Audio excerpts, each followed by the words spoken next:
এই এটা শব্দ সমগ্ৰ দেশত জুই লগাই দিলে। যদি আপোনালোকৰ ইথানল ইমানেই ভাল তেন্তে আমাৰ অপশ্যন মিডিয়াই কথাটো ভুলকৈ পাব্লিছ কৰিছে, তেন্তে চৰকাৰে ক্ষতিপূৰণ দিবনে? আপুনি যেতিয়া আপোনাৰ কষ্ট কৰি ঘটা ধনেৰে পেট্ৰল পাম্পত গৈ নিৰ্ভয়ে গাড়ীত তেল ভৰায়, আপুনি ভাবে যে আপুনি পিয়ৰ তেলকণ ভৰাইছোঁ। কিন্তু যদি মই আপোনাক কওঁ যে আপোনাৰ সপোনৰ গাড়ীখন লাহে লাহে ধ্বংস কৰি থকা হৈছে, সেয়াও তাকো চৰকাৰীভাৱে, আপুনি ঠিকেই শুনিছে। আজিৰ এই ভিডিঅ'টোত এনে ভয়ংকৰ সত্য পোহৰলৈ আনিম। এইটো কোনো সাধাৰণ কেলেংকাৰী নহয়, এইটো হৈছে ভাৰতৰ অটোমোবাইল ইতিহাসৰ আটাইতকৈ ডাঙৰ চক্ৰান্তমূলক আৰু পৰিকল্পিত খেল, যাৰ নাম হৈছে E20 পেট্ৰল কেলেংকাৰী। চৰকাৰে আমাক এটা সুন্দৰ সপোন দেখুৱাইছিল, এখন সেউজীয়া পৃথিৱীৰ সপোন। তেওঁলোকে ক'লে যে পেট্ৰলত 20% ইথানল মিহলালে দেশৰ হাজাৰ হাজাৰ কোটি টকাৰ আমদানি বিল ৰাহি হ'ব, প্ৰদূষণ কম হ'ব আৰু কৃষকৰ উন্নতি হ'ব। কিন্তু বাস্তৱৰ ছবিখন কি? E20 হৈছে 80% পেট্ৰল আৰু 20% ইথানলৰ এক বিষাক্ত মিশ্ৰণ। 2023 চনৰ আগৰ যিবোৰ গাড়ী আছিল সেইবোৰৰ ইঞ্জিন এই ইথানলৰ বাবে প্ৰস্তুত কৰা হোৱা নাছিল। ইথানলৰ এটা ডাঙৰ বৈজ্ঞানিক বৈশিষ্ট্য হৈছে ই বায়ুৰ পৰা পানী শোষণ কৰে আৰু যেতিয়া এই পানী আপোনাৰ গাড়ীৰ ইঞ্জিনৰ ভিতৰলৈ সোমাই যায়, তাৰ পাছৰে পৰা আচল সমস্যাটো আৰম্ভ হয়। গাড়ীৰ ফুৱেল টেংকৰ ভিতৰত থকা একেবাৰে মিহি মাইক্ৰ' ফিল্টাৰবোৰত লেতেৰা আৱৰ্জনা জমা হ'বলৈ ধৰে, ইঞ্জিনৰ ভিতৰত মামৰ ধৰে, ফুৱেল পাম্প বিকল হয় আৰু ৰবৰ পাইপবোৰ গলি যাবলৈ ধৰে। এই সকলোবোৰৰ পিছতে আটাইতকৈ ডাঙৰ প্ৰবঞ্চনাটো কি গম পায়নে?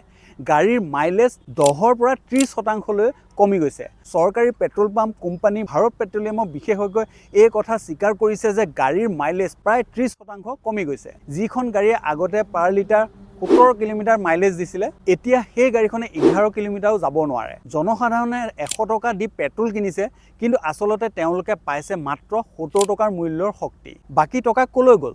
যদি ইথানল মিহলাই ইন্ধন প্ৰস্তুত কৰাৰ নামত দেশৰ ইম্পৰ্ট খৰচ কমিছে, তেন্তে সেই বাঢ়ি যোৱা ধনৰ সুবিধা গ্ৰাহকক কিয় দিয়া হোৱা নাই? এই উত্তৰ বিচাৰি যেতিয়া নাচিকেত দেশপাণ্ডে নামৰ এজন সজাগ নাগৰিকে RTIৰ জৰিয়তে চৰকাৰৰ পৰা E20 ইন্ধনৰ বৈজ্ঞানিক পৰীক্ষাৰ ৰিপৰ্ট বিচাৰিছিলে, তেতিয়া চৰকাৰী সংস্থাসমূহে সেই তথ্য দিবলৈ অমান্তি হ'ল। চৰকাৰে জনালে যে গাড়ী কোম্পানীসমূহৰ ব্যৱসায়িক গোপনীয়তা আৰু কাৰিকৰী ফৰ্মুলা জড়িত থকাৰ বাবে এই টেষ্টিং ডাটা ৰাজহুৱা কৰিব নোৱাৰি। চৰকাৰৰ এই উত্তৰে এতিয়া গ্ৰাহকৰ মনত সন্দেহ আৰু অধিক বৃদ্ধি কৰিছে যে চৰকাৰে সঁচাকৈ পুৰণি গাড়ীৰ ক্ষয় ক্ষতিৰ সম্পূৰ্ণ সত্য লুকুৱাই ৰাখিব বিচাৰিছে নেকি? আচল ৰহস্য গাড়ীৰ ইঞ্জিনত নাই, আচল অংক লুকাই আছে আদালতৰ মজিয়াত আৰু ৰাজনৈতিক অংকত। যেতিয়া সমগ্ৰ দেশত গাড়ীৰ গৰাকীসকলে হাহাকাৰ কৰিছে, তেতিয়া পৰ্দাৰ আঁৰত চলিছে আন এক ভয়ংকৰ খেল। শেহতীয়াকৈ কৰ্ণাটক হাইকোৰ্টত এটা গোচৰ ৰুজু কৰা হ'ল। এটা ব্যক্তিগত ডিষ্টিলেৰী কোম্পানী যাৰ নাম হৈছে VINP distillery and sugar private limited. তেওঁলোকে দাবী কৰিলে যে ভাৰত চৰকাৰৰ অধীনস্থ কোম্পানী BPCL-এ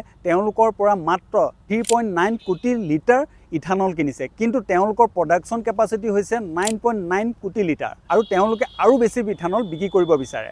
উচ্চ ন্যায়ালয়ে BPCL-ক এই বিষয়ে পুনৰ বিবেচনা কৰিবলৈ নিৰ্দেশ দিলে। কিন্তু আচৰিত কথাটো হ'ল BPCL-এ এই সাধাৰণ নিৰ্দেশটো মানি লোৱাৰ পৰিৱৰ্তে লগে লগে গ'ল সুপ্ৰিম কোৰ্টলৈ। এটা সাধাৰণ ইথানল ক্ৰয়ৰ গোচৰত দেশৰ সৰ্বোচ্চ আইনী বিষয়া অৰ্থাৎ এটৰ্নী জেনেৰেল R ভেংকটৰামানী কিয় থিয় হ'বলগীয়া হয়? কাৰণ এই কোম্পানীটো অতীতৰ ইতিহাস বৰ বেয়া আছে। এই কোম্পানীটো কৰ্ণাটকৰ এজন প্ৰভাৱশালী ৰাজনীতিবিদ তথা প্ৰাক্তন চেনী আৰু ইথানল মন্ত্ৰী শিৱাৰাম হেব্বাৰ পৰিয়ালৰ আছিল। যেতিয়া ৰাজ্যখনৰ নতুন চৰকাৰ আহিল, তেতিয়া নিজৰ ব্যৱসায় বচাবলৈ তেওঁৰ পুত্ৰ বিবেক শিৱাৰাম হেব্বাৰ লগে লগে বিৰোধী দল কংগ্ৰেছত যোগদান কৰিলে। কিন্তু দল সলনি কৰাৰ পাছতে তেওঁলোকৰ কোম্পানীৰ ইথানল বিক্ৰীৰ ওপৰত চৰকাৰে লিমিট লগাই দিলে। সুপ্ৰিম কোৰ্টত এই গোচৰৰ মুক্তি দৰ্শাওঁতে এটৰ্নী জেনেৰেলৰ মুখৰ পৰা হঠাৎ এটা ডাঙৰ সত্য ওলাই পৰিল। তেওঁ মুকলিকৈ কৈ দিলে যে সমগ্ৰ E20 প্ৰজেক্টটো বৰ্তমান মাত্ৰ এটা টেষ্টিং হৈ আছে আৰু নেক্সট ইয়েৰতহে ইয়াৰ প্ৰকৃত প্ৰভাৱ জানিব পৰা যাব। এই এটা শব্দই সমগ্ৰ দেশত জুই লগাই দিলে। এটা টেষ্টিং? দেশৰ 140 কোটি জনতা আৰু তেওঁলোকৰ কোটি কোটি টকাৰ বাহনৰ ওপৰত চৰকাৰে টেষ্টিং চলাইছে।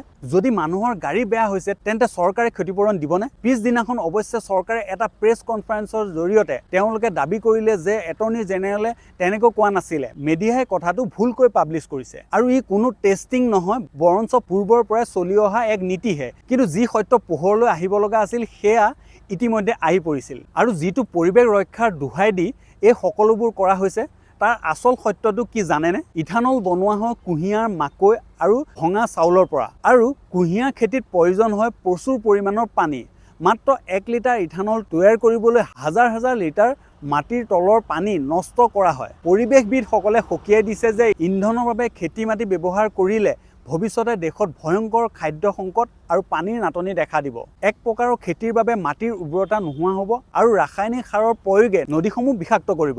আমি আমাৰ মাতৃভূমিৰ পানী শুহি আমাৰ গাড়ী চলাইছোঁ, সেয়াও আকৌ এখন সেউজ বিপ্লৱৰ ভুৱা নামত। আজি সমগ্ৰ দেশৰ জনতাই একত্ৰিত হৈ চৰকাৰক প্ৰশ্ন সুধিছে, যদি আপোনালোকৰ ইথানল ইমানেই ভাল তেন্তে আমাক অপশ্যন কিয় দিয়া হোৱা নাই? কিয় পেট্ৰল পাম্পত 100% পিয়ৰ পেট্ৰলৰ অপশ্যন ৰখা হোৱা নাই? যিসকলে E20 চলাব বিচাৰে তেওঁলোকে চলাওক, কিন্তু যিসকলৰ গাড়ী ইয়াৰ বাবে উপযোগী নহয় তেওঁলোকক কিয় জোৰকৈ এই বিষ দিয়া হৈছে? আমাৰ টেক্সৰ ধনেৰে কিনা গাড়ী, আমাৰ ধনেৰে কিনা ফিউল, অথচ আমাৰ কোনো পচন্দৰ অধিকাৰ নাই। প্ৰতিদিনে আপোনাৰ গাড়ীৰ ভিতৰত যদি ধ্বংসলীলা চলি আছে তাৰ বাবে দায়ী কোন হ'ব? বন্ধুসকল, সময় আহি পৰিছে এই E20ৰ বিৰুদ্ধে মাত মাতিবলৈ আৰু প্ৰশ্ন কৰিবলৈ। কাৰণ আজি যদি আমি নীৰৱ হৈ থাকোঁ, কাইলৈ আপোনাৰ আৰু মোৰ সপোনৰ বাহনখন কেৱল এটা লোহাৰৰ টুকুৰাত পৰিণত হ'ব। এই বিষয়ত আপোনালোকৰ কি মতামত তলৰ কমেণ্ট বক্সত কমেণ্ট কৰিব আৰু ভিডিঅ'টো যদি আপোনালোকৰ হেল্পফুল হৈছে তেনেহ'লে সকলোৰে লগত শ্বেয়াৰ কৰিব আৰু চেনেলটো যদি ছাবস্ক্ৰাইব কৰা নাই ছাবস্ক্ৰাইব কৰি ল'ব। ধন্যবাদ।